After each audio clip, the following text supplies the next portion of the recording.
Hi dears, good morning. എല്ലാവർക്കും നമസ്കാരം. മൗനരാഗം സീരിയലിൻ്റെ ഇന്നത്തെ വിശേഷത്തിലേക്ക് എല്ലാ കൂട്ടുകാർക്കും സ്വാഗതം കേട്ടോ. അപ്പം ആരെങ്കിലുമൊക്കെ ആദ്യമായിട്ടാണ് നമ്മുടെ ഈ ഒരു ചാനൽ കാണുന്നതെങ്കിൽ നിങ്ങൾക്ക് ഇഷ്ടപ്പെട്ട് കഴിഞ്ഞാൽ ഇപ്പം തന്നെ ഒന്ന് ലൈക്ക് ചെയ്യുക. സബ്സ്ക്രൈബ് ചെയ്ത് കാണാത്തവരൊക്കെ ഒന്ന് സബ്സ്ക്രൈബ് ചെയ്തോടെ സപ്പോർട്ട് ചെയ്തേക്കണേ. അപ്പോൾ ദാ നമ്മുടെ മനോഹറിനെയാണ് തുടങ്ങുമ്പോൾ തന്നെ കാണിക്കുന്നത്. അങ്ങനെ നമ്മുടെ മനോഹർ ഒരു ഷോപ്പിംഗ് മാളിന് മുന്നിൽ എത്തുന്ന സമയത്ത് അവൻ ആ കാഴ്ച കാണുക. അതീവ സുന്ദരിയായിട്ടുള്ള ഒരു പെൺകുട്ടി ആ ഒരു പടവുകളൊക്കെ ഇറങ്ങി ഇങ്ങ് വരുന്ന കാഴ്ച അത് കണ്ടതും ആശാൻ നല്ലതുപോലെ അങ്ങ് ഒന്ന് നോക്കി നിന്നു കേട്ടോ. എന്തുമാത്രം സുന്ദരിയായ ഒരു യുവതിയായത്! ഓ, ഇവളെ ഞാൻ നേരത്തെ കണ്ട് മുട്ടിയില്ലല്ലോ എന്നൊക്കെ ആലോചിച്ചുകൊണ്ട് മനോഹർ അങ്ങനെ നിൽക്കുമ്പം ആ പെൺകുട്ടിയും ഒരാടിക്കൊഴഞ്ഞ മട്ടിൽ അവിടെ നിന്ന് വരികയാണ്. അങ്ങനെ നമ്മുടെ മനോഹറിനെ ഒന്ന് നോക്കി ഒരു നിമിഷം അവളും അവിടെ നിന്നു. അതിനുശേഷം പുള്ളിക്കാരി പോകാൻ തുടങ്ങുന്ന സമയത്ത് ചേടാ, അവസരം ഇങ്ങനെയല്ലേ വരുള്ളൂ, അവൾ ഏതാ എന്താണെന്നൊക്കെ മനസ്സിലാക്കാൻ വേണ്ടിയിട്ട് മനോഹർ അടുത്ത് കൂടുക. എന്തായാലും ആളുടെ സ്ഥിരം പരിപാടിയാണല്ലോ ഈ പെണ്ണുങ്ങളെ വളയ്ക്കുന്നത്. അതുകൊണ്ട് തന്നെ അവൻ അവളുടെ അടുത്തേക്ക് ചെന്നതും അവളൊന്നും സംസാരിക്കാതെ ഇരിക്കുമ്പം ഇവന് മനസ്സിലായി അവളൊരു ഊമയാണ് എന്നുള്ള കാര്യം.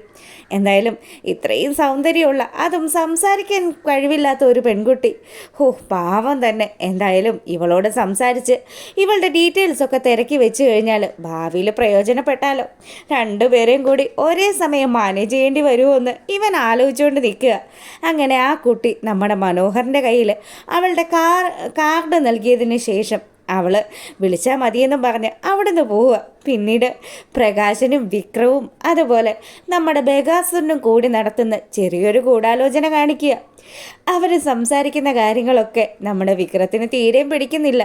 വിക്രം പറയുന്നുണ്ട്, എൻ്റെ അച്ഛനും അങ്കിള് എന്ത് കാര്യം പ്ലാൻ ചെയ്താലും അതിനൊക്കെ തിരിച്ചടി മാത്രമല്ലേ ഇന്ന് വരെ ലഭിച്ചിട്ടുള്ളൂ. അതുകൊണ്ട് നിങ്ങളുടെ ഈ പ്ലാനിങ് ഒന്നും വലിയ വർക്കൗട്ട് ആകുമെന്നൊന്നും എനിക്ക് തോന്നുന്നില്ല. അങ്ങനെയല്ലടാ മോനെ, ഇപ്പം രാഹുൽ നമ്മുടെ ഒപ്പം ഉള്ളത് കൊണ്ട് തന്നെ നമ്മളെല്ലാവരും കൂടി ചേർന്നൊരു പ്ലാൻ അങ്ങ് തയ്യാറാക്കിയാൽ അവളെയും അവനെയും ഒക്കെ കരയിക്കാൻ പറ്റുമല്ലോ. സംഭവമൊക്കെ ശരി തന്നെയാണ്. പക്ഷേ എൻ്റെ അങ്കിളെ, ഞാനൊരു കാര്യം പറയാം. ഇതുവരെയുള്ള ആ ഒരു നടപടിക്രമങ്ങളൊക്കെ വെച്ച് നമ്മൾ എന്ത് പരിപാടി അവതരിപ്പിച്ചാലും അതൊക്കെ ഫ്ലോപ്പാകുകയാണല്ലോ ചെയ്തത്. ഒന്നെങ്കിൽ നമുക്ക് വേണ്ടപ്പെട്ട ആർക്കെങ്കിലും പണി കിട്ടും, അല്ലെങ്കിൽ അത് പൊളിഞ്ഞ് പാളീസാവും. ഇനി ആലോചിച്ചും കണ്ടും ചെയ്തില്ലെങ്കിൽ നമുക്ക് പിന്നെ ഇവിടെ നിലനിൽപ്പുണ്ടാവില്ല. അറിയാലോ, പണക്കൊഴുപ്പിൻ്റെ ആ ഒരു തിണ്ണമെടുക്ക് അവന്മാർ കാണിച്ചു തുടങ്ങിയിരിക്കുകയാണ്. അതുകൊണ്ടാണ് എൻ്റെ അച്ഛനെ എല്ലാവരുടെയും മുന്നിൽ വെച്ച് അവൻ കൈവച്ചത്. ആ സേനൻ എന്ന് പറയുന്നവൻ. അതാ മോനെ, ഞങ്ങളും അത് തന്നെ ആലോചിച്ചുകൊണ്ട് നിൽക്കുന്നത്. എൻ്റെ പെങ്ങൾ എൻ്റെ ഒപ്പം നിന്ന് എന്നെ ചതിച്ചില്ലേ, അപ്പം അവൾക്ക് അതിനുള്ള ഒരു തിരിച്ചടി കൊടുക്കണമല്ലോ.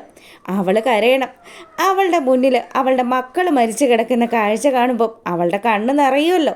അത് അവളുടെ ജീവിതത്തിൽ ഒരിക്കലും മറക്കാൻ പറ്റാത്ത ഒരു ദുഃഖമായി മാറണമെന്നൊക്കെ ബഗാസുരൻ ഇങ്ങനെ പ്രസ്താവനകൾ നടത്തിക്കൊണ്ടിരിക്കുക. അങ്ങനെ ഇവന്മാരുടെ ഈ ഗൂഢാലോചന ഇവിടെ പുരോഗമിക്കുമ്പോൾ ആ സമയമാണെങ്കിൽ നമ്മുടെ കിരൺ ലാപ്ടോപ്പിൽ എന്തൊക്കെയോ കാര്യങ്ങൾ ചെയ്തുകൊണ്ടിരിക്കുക. അപ്പോൾ കിരണിൻ്റെ അടുത്തേക്ക് കല്യാണി വന്നതും കല്യാണി പറഞ്ഞു, കിരണേട്ടാ, ഇങ്ങനെയാണ് ആ മനോഹർ മുന്നോട്ട് പോകുന്നതെങ്കിൽ ഇനിയും എത്ര പെൺപിള്ളേരുടെ ജീവിതമായിരിക്കും വഴിയതരാകാൻ പോകുന്നത്. കിരണേട്ടനൊന്ന് ആലോചിച്ച് നോക്ക്. എൻ്റെ കല്യാണി, അവൻ്റെ സ്വഭാവം അത് ഇന്നും ഇന്നലെയും തുടങ്ങിയതൊന്നും അല്ലല്ലോ. അവൻ്റെ ജീവിതത്തിൽ എത്ര പെൺകുട്ടികളെ ചതിച്ചിരിക്കുന്നത്. എന്നാലും നമ്മൾ രണ്ടുപേരും ഇത്രയും സ്ട്രോങ് ആയിട്ട് വാൺ ചെയ്തിട്ട് അവനതൊന്നും ഒരു വിലവെപ്പും ഇല്ലല്ലോ കിരണേട്ടാ. അവനെ എന്താ ചെയ്യേണ്ടത്?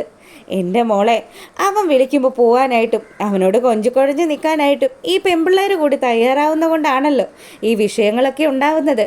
എൻ്റെ കിരണേട്ടാ, അങ്ങനെ അങ്ങ് പറഞ്ഞു പോവല്ലേ. ദേ കിരണേട്ടൊന്ന് ആലോചിച്ച് നോക്ക്.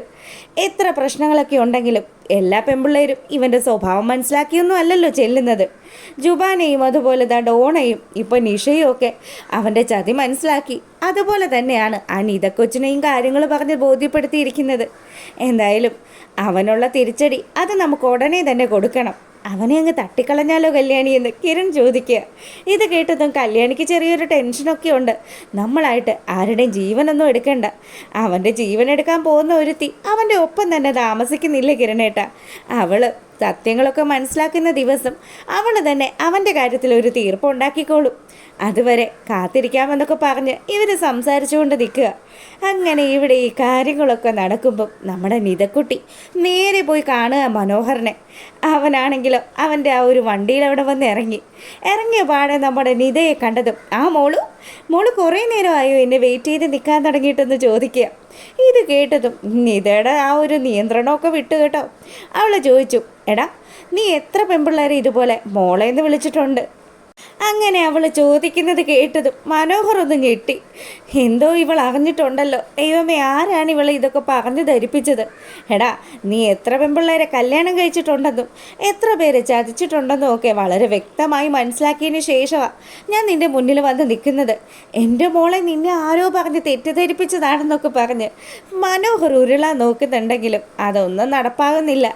അവൾ ഡോണയുടെയും ജുബാനയുടെയും അതുപോലെ ഇതൊക്കെ തനിക്ക് വിവരിച്ച് പറഞ്ഞു തന്ന കല്യാണിയുടെയും ഫോട്ടോ ഉൾപ്പെടെ കാണിച്ചു കൊടുക്കുമ്പോഴത്തേക്കിനും മനോഹറിന് മനസ്സിലായി പണി വന്ന വഴി ഏതാണെന്ന്. അങ്ങനെ അവൻ ഞെട്ടിത്തരിച്ച് നിൽക്കുന്ന സമയത്ത് അവൾ സകല ശക്തിയെടുത്ത് നമ്മുടെ മനോഹറിൻ്റെ ഷർട്ടിനങ്ങ് കുത്തിപ്പിടിച്ചു. എടാ ദുഷ്ട, എൻ്റെ ഭാഗ്യം അതൊന്നുകൊണ്ട് മാത്രമാടാ ഞാൻ രക്ഷപ്പെട്ടത്. നിന്നെപ്പോലെയുള്ള ഒരു കന്നുകാലിയുടെ അടുത്ത് നിന്ന് രക്ഷപ്പെട്ടത്. എൻ്റെ ഈശ്വര, എനിക്കിനി നിൻ്റെ മുഖം കാണുകയേ വേണ്ട. നിന്നെ ഇനി ഇവിടെ ഈ പരിസരത്ത് എവിടെയെങ്കിലും കണ്ടു കഴിഞ്ഞാൽ ഞങ്ങൾ പെൺപിള്ളേരെല്ലാവരും കൂടെ നിൻ്റെ കാര്യത്തിനൊരു തീരുമാനമാക്കും. ഞങ്ങൾ നിന്നെ തല്ലിക്കൊല്ലുമെന്ന് തന്നെ അവളവിടെ വെച്ച് പറയുക. ഇതൊക്കെ കേട്ട് നമ്മുടെ മനോഹർ, നീ പോയാൽ എന്ത്, എനിക്കിതാ മറ്റൊരുത്തിയെ കിട്ടിയിട്ടുണ്ടല്ലോ. അങ്ങനെ നമ്മുടെ മനോഹർ ഇവിടെ ഇങ്ങനെ ആലോചിച്ചുകൊണ്ട് നിൽക്കുന്ന സമയം നമ്മളെ കാണിക്കുന്നത് നമ്മുടെ ശാരി ബകാസുരൻ ആ കിരണും കല്യാണിയും കൂടി പുറത്തേക്ക് പോകുന്നതൊക്കെ നോക്കി നിൽക്കുമ്പം നിങ്ങൾക്ക് എന്തിൻ്റെ കേടാ മനുഷ്യ? ഇപ്പോഴും ആ പിള്ളേരുടെ പിന്നാലെ ആണല്ലോ നിങ്ങളുടെ നോട്ടം. എടി, ഞാൻ എന്തെങ്കിലും കാര്യങ്ങൾ മനസ്സിൽ കാണാതെ അങ്ങനെ നോക്കില്ലല്ലോ. ഓ, നിങ്ങൾ പ്ലാൻ ചെയ്യുന്ന പോലെയാണല്ലോ ഇപ്പോൾ സകലതും നടക്കുന്നത്. എന്തിനാ മനുഷ്യ ചുമ്മാ ഇങ്ങനെ വീമ്പ് പറയുന്നത്?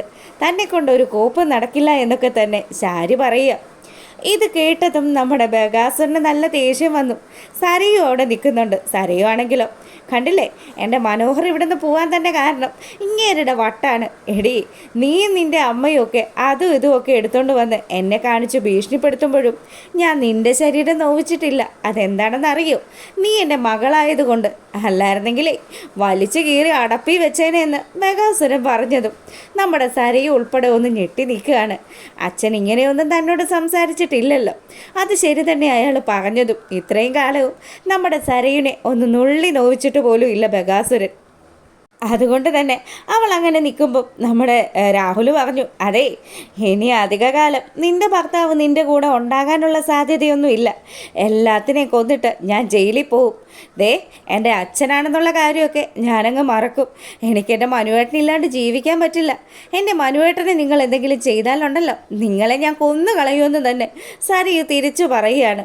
അങ്ങനെ സരയു നല്ല സ്ട്രോങ് ആയിട്ട് നിന്ന് സ്വന്തം അച്ഛൻ്റെ മുന്നിൽ ഫൈറ്റ് ചെയ്യുമ്പോഴത്തേക്കിനും അമ്മ പാവം സാധു, പോട്ട മോളെ, നീ വെറുതെ ഇനി അങ്ങനെ ഓരോന്ന് പറഞ്ഞ് ദേഷ്യം പിടിപ്പിക്കാൻ നിൽക്കണ്ട. അയാളെല്ലാം നഷ്ടപ്പെട്ട് നടക്കുന്നവനാ. ഇനി എന്ത് എപ്പോൾ എങ്ങനെയെന്നൊന്നും പറയാൻ പറ്റത്തില്ല മോളെ എന്ന് പറഞ്ഞ് സരയുനെ ആശ്വസിപ്പിക്കുക ശാരി. പിന്നീട് ബകാസുരൻ നേരെ പോകുന്നത് അനസ് ഏർപ്പാടാക്കിയിരിക്കുന്ന വാടക ഗുണ്ടയെ കാണാൻ വേണ്ടിയിട്ടാണ്. അങ്ങനെ അയാളെയും വെയിറ്റ് ചെയ്ത് ബകാസുരൻ അവിടെ നിൽക്കുന്ന സമയമാണെങ്കിലോ നമ്മുടെ അനസ് പറഞ്ഞ ആ വ്യക്തി, മുരുകൻ എന്നു പേരുള്ള ആ കൊട്ടേഷൻ ഗുണ്ട അവിടെ എത്തുകയാണ്. അയാളെ കണ്ടതും, അതെ, അനസ് കാര്യങ്ങളൊക്കെ പറഞ്ഞു തന്നിട്ടുണ്ടല്ലോ, എല്ലാം പറഞ്ഞു തന്നിട്ടുണ്ട് സാറേ. സാറ് ടെൻഷൻ അടിക്കുകയൊന്നും വേണ്ട. സാർ ആഗ്രഹിക്കുന്ന രീതിയിൽ തന്നെ അവനെ ഞാൻ തീർത്തിരിക്കും. ആരെയാണ് ഞാൻ കൊല്ലേണ്ടതെന്ന് മാത്രം സാർ എനിക്ക് കാണിച്ചു തന്നാൽ മതി. അങ്ങനെ കിരണിൻ്റെ വളരെ മനോഹരമായിട്ടുള്ള ഒരു ഫോട്ടോ ആ ഗുണ്ടയുടെ കയ്യിലെടുത്ത് കൊടുക്കുക രാഹുൽ. ഇവനെയാണ് തീർക്കേണ്ടത്. ഇവനെ തീർക്കാൻ ഇച്ചിരി പ്രയാസമൊക്കെ ഉണ്ട്. എൻ്റെ സാറേ, അനസ് സാറേ എന്നെ അത്രയും വിശ്വാസത്തിൽ ഏൽപ്പിച്ച ജോലിയാണ്. ഞാനത് പെർഫെക്റ്റായിട്ട് തന്നെ ചെയ്യുകയും ചെയ്യും. സാർ അതൊന്നും ആലോചിച്ച് ടെൻഷൻ അടിക്കേണ്ടത് നമ്മുടെ രാഹുലിൻ്റെ അടുത്ത് ആ വന്ന ഗുണ്ട പറയുക. ഇതൊക്കെ കേട്ട് നിൽക്കുമ്പോൾ രാഹുലിന് നല്ല സന്തോഷമായിട്ടോ. എന്തായാലും അത്യാവശ്യം പണിയറിയാവുന്ന ഒരുത്തനാണ് ഇപ്പോൾ കളത്തിൽ ഇറങ്ങിയിരിക്കുന്നത്. അങ്ങനെയുള്ള സാഹചര്യത്തിൽ തൻ്റെ അനന്തരവനെ കൊല്ലാനും സാധിക്കും. അപ്പോൾ ഇതൊക്കെയാണ് ഇന്നത്തെ വിശേഷം. ഇഷ്ടമായെങ്കിൽ ലൈക്ക് ചെയ്യുക.